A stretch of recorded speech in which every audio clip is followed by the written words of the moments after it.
How to copy and paste your Facebook link. Hi everybody, welcome back to the channel. In today's video, I'll simply guide you on how you can copy and paste your Facebook link, so make sure to watch the video till the end. In order to copy and paste your Facebook account link, all you have to do is just go ahead and first of all open up Facebook.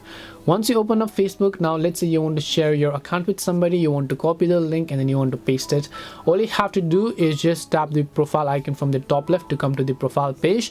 Then once you come to the profile page, just tap the three dots icon that you see here. Once you tap the three dots icon, here you'll find your profile link, so you can just choose to copy them.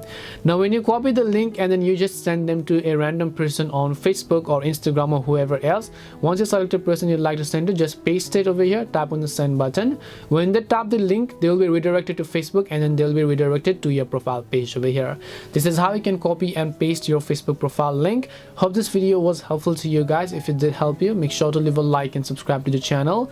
If you have got any more questions though, feel free to leave them down in the comment section. Thank you very much for watching till the end and see you in the next video.